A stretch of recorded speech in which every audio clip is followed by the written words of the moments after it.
అందరికీ నమస్కారం. ఇప్పుడే అందిన వార్త. ఎమ్మెల్సీ కవితకు భయంకర వ్యాధి, ఆసుపత్రిలో పరిస్థితి విషమం. ఈ విషయాలన్నీ తెలుసుకునే ముందు వీడియోని పూర్తిగా చూడండి, అప్పుడే మీకు పూర్తిగా అర్థమవుతుంది. అదేవిధంగా చాలామంది సబ్స్క్రైబ్ చేసుకోకుండా వీడియోని చూస్తున్నారు, దయచేసి సబ్స్క్రైబ్ చేసుకోండి. సబ్స్క్రైబ్ చేసుకోవడం వల్ల నేను చేసే ప్రతి వీడియో అప్డేట్ మీకు ముందుగానే నోటిఫికేషన్ రూపంలో వస్తుంది. అదేవిధంగా లైక్ చేయడం మర్చిపోతున్నారు, దయచేసి లైక్ చేయండి. లైక్ చేయడం వల్ల ఇటువంటి ఇంపార్టెంట్ ఇన్ఫర్మేషన్ చాలామందికి రీచ్ చేసిన వాళ్ళు అవుతాం. ఇక లేట్ చేయకుండా వీడియోలోకి వెళ్ళిపోతాం. బీఆర్ఎస్ ఎమ్మెల్సీ కవిత అస్వస్థకు గురి అయ్యారు.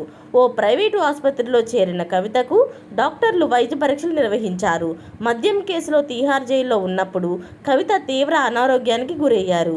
గైనిక్ సమస్యలతో ఆమె బాధపడుతున్నారు. ఇంతకు ముందు ఆమె ఢిల్లీలోని ఎయిమ్స్ హాస్పిటల్లో కూడా వైద్య పరీక్షలు చేయించుకున్న సంగతి తెలిసిందే. కవిత త్వరగా కోలుకోవాలని పార్టీ క్యాడర్ అలాగే శ్రేయోభిలాషులు ఆకాంక్షిస్తున్నారు. అయితే కేసీఆర్ అలాగే కేటీఆర్ మాత్రం ఆమె ఆరోగ్య విషయంలో తీవ్ర ఆందోళనకు గురవుతున్నట్టు తెలుస్తుంది. ఇలాంటి లేటెస్ట్ అప్డేట్స్ అన్నీ మీరు ముందుగానే పొందాలి అనుకుంటే ఛానల్ని సబ్స్క్రైబ్ చేసుకోండి. అలాగే పక్కనే ఉన్న గంట సింబల్ని క్లిక్ చేయడం మర్చిపోకండి. Thanks for watching friends.